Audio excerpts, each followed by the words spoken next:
ارے دعائی سے مسئلہ حل ہوتا تو ابراہیم کی دعا، ابراہیم علیہ السلام کی دعا اپنے باپ کے لیے ضرور قبول ہوتی. ابراہیم خلیل اللہ کی بات کر رہا ہوں. اگر دعائی سے مسئلہ حل ہوتا تو نبی اکرم صلی اللہ علیہ وسلم کی دعا اپنے چچا کے لیے ضرور قبول ہوتی. اور چچا بھی عام چچا نہیں، انہوں نے دین کے اوپر خدمات ہیں. اور اگر دعا ہی قبول ہوتی صرف، تو نوح علیہ السلام کی دعا اپنی اولاد کے لیے ضرور قبول ہوتی. ان ہستیوں کو اللہ نے ٹھکرا دیا. یہ تمہارا معاملہ نہیں ہے، میرا معاملہ ہے. تمہارا جو کام ہے تم وہ کرو. یا اللہ یہ تو تمہارے اہل میں سے نہیں ہے. یہ یہاں تک کہہ دیا. یا اللہ جب قیامت کے دن جو ہے میرے باپ کو جو ہے وہ جہنم میں لے جائیں گے تو سب کے سامنے میں بڑا ذلیل رسوا ہو جاؤں گا. ابراہیم علیہ السلام کہہ رہے ہیں. اللہ نے کہا نہیں، تم فکر نہیں کرنا، ہم اس کو سور کی شکل بنا کے لے جائیں گے، کسی کو پتہ ہی نہیں چلے گا. یہ ہے اللہ کی حکمت عملی اور پلاننگ.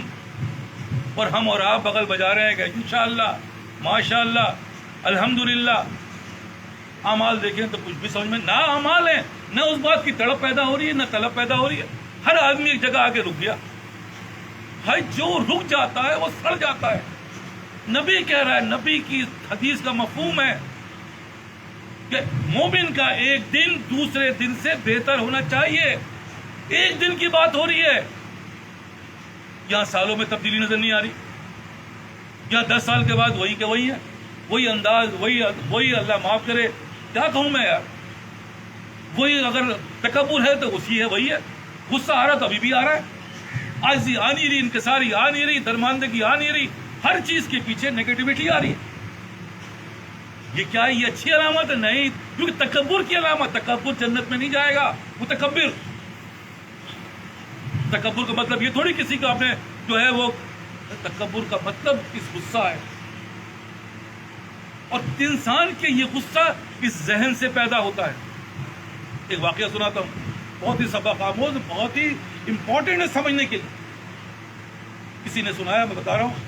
انہوں نے کہا ہم ٹرین پہ سفر کر رہے تھے تو اکثر ہمارے ملک میں جگہ جگہ ٹرین رکتی ہے اور مسافر جو ہے وہ جگہ جگہ چڑھتے ہیں. تو ایسے ہی وہ ہم یہاں سے سفر کر رہے تھے، وہاں پہ راستے میں ٹرین رکی تو اس کے بعد اس کے ساتھ باپ کے ساتھ 3-4 بچے چڑھ گئے. بچے تو بچے ہوتے ہیں. اب رات کا وقت تھا تو ہم تو اپنی برتھ پہ کوئی سو رہا تھا کوئی. تو میں نے سب سے پہلے ان سے کہا کہ یار یہ بچے شور کر رہے ہیں، رات کا وقت ہے، تو آپ ان بچوں کو ذرا خاموش کرا لیں. انہوں نے کہا جی حضرت میں کرواتا ہوں، خاموش کروا. تھوڑی دیر بچوں کو دل دے کہ بچے نے سنا ہی نہیں اور چیخ چلا. پھر اوپر جو برتھ میں لیٹا ہوا تھا اس نے کہا صاحب میں سو رہا ہوں یار، مجھے صبح یہاں جانا بھی، آپ ایسا کرو بچوں کو خاموش کرا دو. انہوں نے کہا حضرت میں کرواتا ہوں. تھوڑی دیر بعد جو ہے وہ پھر بچے سے اس نے کہا، بچے نے تو نہیں کہا تھا، تو اور شور میں لگ گیا. اب جو ایک اور بیٹھا اس نے کہا یہ آدمی ایسے نہیں مانے گے، تو بچے لے کے چڑھ گیا اور ہم سب کی نیند خراب کر رہا ہے. ہم ان بچوں کے ساتھ اس کی بھی ایک دفعہ ٹھکائی لگا دیں، سب مل کر صحیح ہو جائے گا یہ.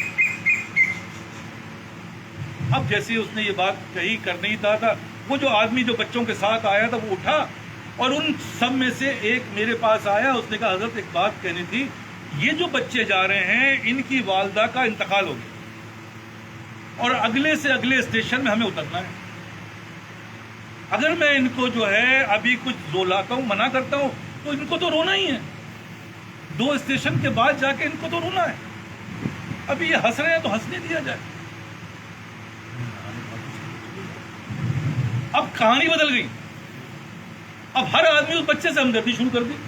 کوئی اس کو ٹافی دے رہا ہے، کوئی مٹھائی دے رہا ہے. ان کو پتا ہے کہ بھائی آگے اس کی والدہ کا انتقال ہو گیا. اب اس کے ذہن سے دیکھو سچویشن چینج ہو گئی.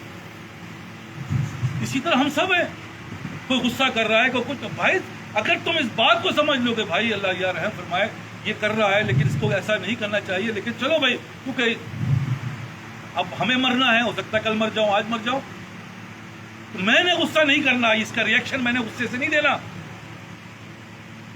مجھے بتاؤ کہ اس کے اندر محبت پیدا ہوگی یا غصہ پیدا ہوگی؟ یہ محبت میں تبدیل ہو جائے. تو کہنے کا مقصد سے بھی یہی ہے کہ اپنا جائزہ لیں. خدا کے لیے بار بار سچ کر رہا ہوں. حضرت ڈاکٹر ذوالحیثہ رحمۃ اللہ علیہ کی ایک بات عرض کرنا چاہ رہا ہوں. انہوں نے حضرت یہ بات میں نے حضرت تقی عثمانی دامت برکاتہم عالیہ کے بیان میں سنا. میں کہا ہمارے حضرت عارفی فرماتے تھے کہ ہم ایک عمل کو کرنے کے لیے میں نے سالوں پریکٹس کی ہے. کہ اگر کھانا میرے سامنے آ گیا تو میں کھانا نہیں کھاتا تھا 2 4 5 سیکنڈ، بلکہ اللہ کی نعمت کا شکر ہے، اللہ تو نے اچھے اچھے کھانے کھلائے، یا اللہ تو نے 2 4 باتیں اللہ کی تعریف کرتا تھا پھر کھانا کھاتا تھا۔ بچوں کو دیکھا، بچوں کو دیکھ کر ہر آدمی کی طبیعت اس کی طرف پیار کرنے کو چاہتی ہے، کہنے یا میں 2 منٹ 1 سیکنڈ 10 سیکنڈ رک گیا، یا اللہ تو نے کتنے اچھے بچے دیے ہیں، تو نے اتنی نعمت دی ہے، تو نے یہ دیا، ان چند اللہ کا شکر ادا کرنے کے بعد اس کو پریکٹس میں لایا ہوں میں سال بھر لگانے کے بعد، تب وہ عارفی بنے ہیں۔ اور ہم اور آپ کس چیز کی پریکٹس؟ ابھی تو یہی نہیں پتا کہ مسجد میں ہم میں سے کتنے پرسنٹ 90% لوگ ہوں گے وہاں پہ، تو 90% کا کوئی گارنٹی نہیں دے رہا، حالانکہ 90% 10% تو عذر رکھا جا رہا ہے، لیکن 90% ہم میں سے اگر مسجد میں نظر آئیں گے، اس کا مطلب ہے کہ اللہ کا شکر ہے یہ سبجیکٹ کمپلیٹ ہو گیا، ورنہ حواس باختگی بڑھتی جا رہی ہے، لعنت بڑھتی جا رہی ہے، جس کی مثالیں میں بار بار دے رہا ہوں اور روز دے رہا ہوں کہ جب بچوں کا امتحان آئے گا، خطرناک وقت آ رہا ہے، اسی وقت اللہ غائب، نماز ختم۔ جب کاروباری حضرات کاروبار میں پیسے انویسٹ کر رہے ہیں، دیکھ رہے ہیں بہت بڑا رسک ہے، اسی وقت نماز ختم۔ بھائی کاروبار لگے ہوئے نا، اس کا ٹائم ہی نہیں ملنا۔ اسی طرح ہر چیز میں آپ یہی دیکھو گے، ایسی خطرناک لعنت ہے جو ہم اور آپ کے اوپر سوار ہے، اور ہم اور آپ سمجھ رہے ہیں کہ صاحب ہم چنی دیدرے نہیں، ہم سے اچھا تک کوئی نہیں۔ ارے بھائی خدا کے لیے، ایسا کینسر پھیل چکا، ہر چیز الٹی ہو رہی ہے، اور اگر نہیں ہے تو مجھے دلیل دو نا یار، دلیل چاہیے۔ دلیل کے بغیر دعویٰ جھوٹا ہے، تو دلیل یہی ہے جو میں عرض کر رہا ہوں۔ دیکھ لو اپنی کیفیت، اس کو ملا لو، پتہ چلے گا۔ سونے کو بھی کسوٹی پہ کس کے بعد چلتا ہے نا، سونا ہے یا پیتل ہے، دیکھنے میں دونوں جیسے نظر آتے ہیں، لیکن پتہ چل جاتا ہے یار یہ سونا ہے اور یہ پیتل ہے۔ اسی طرح ہماری زندگیاں ہیں، تمہیں کامیابی کے لیے اللہ نے جو دین دیا ہے، دین کامیابی ہے۔ دین، جس نے دین پہ عمل کیا وہ حاکم بن گیا، اس کے لیے پیسے کی ضرورت نہیں ہے، اس کے لیے کوئی ریاست کی ضرورت نہیں ہے، وہ حاکم ہے وقت کا، جس کی مثالیں میں پہلے کئی دفعہ دے چکا ہوں۔ اور جس نے دین حاصل کر لیا وہ فارغ البال ہے، اس کے لیے کروڑوں روپے نہیں چاہیے، اس کو کسی چیز کی ضرورت نہیں ہے پیسوں کی، وہ دل کے اندر اتنا سکون ہے، کیونکہ یہ پیسہ کمائی سکون کے لیے جاتا ہے، سکون ہی نہیں ہے۔ جس کے پاس اللہ مل گیا، یہ دین مل گیا، اس کو اللہ تعالیٰ نے کیا کر دیا؟ اس کو اللہ تعالیٰ نے بس کیا بتاؤ، عزت عطا فرمایا، حاکمیت، فارغ البالی، سب کچھ اسی میں ہے۔ اور ہم حواس باختگی کی وجہ سے ایسے سمت میں بھاگ رہے ہیں جہاں ہاتھ میں بھی نہیں آ پا، لاکھ کھینچ کھاتے کھینچے پھر نکل جائے، پھر کھینچے پھر نکل جائے۔ تو وہی اللہ کی بات یاد آتی ہے، جب جنت جہنم بنائی تو کہا کہ جا کے جبرائیل جا کے دیکھو جہنم، دیکھ یا اللہ یہاں تو کوئی پیر رکھا اور گیا، اتنا سلپری کہ اگر پیر رکھ دیا تو گیا، اتنا پھسلن ہے اس کے اندر، اتنا چار میں اس کے اندر۔ اور ہم اور آپ اس دنیا کے اندر یہی چار میں پھسلے جا رہے ہیں، پکڑنے کی کوشش کر رہے ہیں، ہاتھ میں نہیں آ رہے۔ تو بھائی کرنا تو یہی ہے، آلٹرنیٹ نہیں ہے۔ میں پہلے بھی کہہ چکا ہوں، اور ہمارے بزرگوں نے، عارف باللہوں نے اتنا آسان نسخہ بتا دیا، کر کے دیکھ لو۔ اور جو کر رہے ہیں ان میں سے بیٹھے ہوئے ہیں، آج احساس ہو گیا، لباس، پوشاک ہیں، نمازیں، فجر، اول سب نظر آ رہے ہیں، اتنا احساس ہی نہیں ہے، کچھ بھی نظر نہیں آ رہا معاملہ۔ اس لیے عرض کر رہا ہوں کرنا کیا ہے اور کر کیا رہے۔ انشاءاللہ 3 چیزیں، جیسے میں پہلے بھی عرض کر چکا، بار بار ریپیٹ کر رہا ہوں، ان 3 چیزوں کو اپنے اوپر ہر لحاظ سے ڈال لو۔ 2 رکعت نماز، یا اللہ میں دنیا میں آیا ہوں، مجھے توفیق عطا فرما، یا اللہ مجھ سے نہیں رہا، میں نہیں کرتا، لگے رہو جیسے دنیا مانگتے، یا اللہ مجھے مال چاہیے، بیوی چاہیے، بچے سب مانگو، اسی طرح یہی مانگو۔ دوسری چیز کیا ہے؟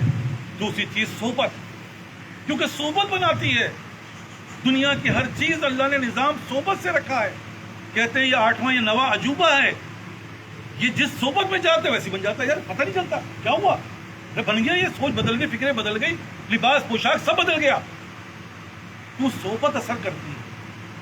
تیسری چیز میں نے جیسے کہا، جب یہ چیزیں پیدا ہو جائیں تو 2 چیز پیدا ہو جائے گی تمہارے اندر انشاءاللہ، وہ شکر و استغفار۔ اللہ کی ہر نعمت پہ شکر ادا کرو، یا اللہ تیرا احسان ہے مجھے پہنچا دیا، یا اللہ تیرا احسان ہے، شکر پہ شکر. اور استغفار، یا اللہ مجھے معاف فرمائیے، مجھ سے نہیں بن پا رہا، ذرا سے بھی معاملات آئیں استغفار کثرت سے کرے، بس کامیاب ہو گئے. کوئی الٹا لٹکنا نہیں ہے، کوئی بیوی کو چھوڑنا، لندن جاپان جانا نہیں. بس ان 3 چیزوں کو کر کے دیکھ لو، تمہاری زندگیوں کے نقشے بدل جائیں گے. انشاءاللہ اللہ کی ذات سے امید ہے اللہ توفیق عطا فرمائے گا. اس لیے آپ سب سے ایک ہی بات کر رہا ہوں کہ کرنا ہے یہی اور کوئی راستہ نہیں کرو گے پھنس جاؤ گے. آگے پھنسن ہے، آگے خطرناک ہے. حضرت بیٹھے ہوئے ہیں عمر 84-85 سال کی، پوچھو کہ کتنے مشکل زندگی کاٹنا، وقت گزارنا، آنا جانا. مولانا روم نے لکھا ہے کہ بھائی یہ جوانی میں سجدہ کر لو، ورنہ میں نے بڑھاپے میں سجدے سے لوگوں کو محروم دیکھا.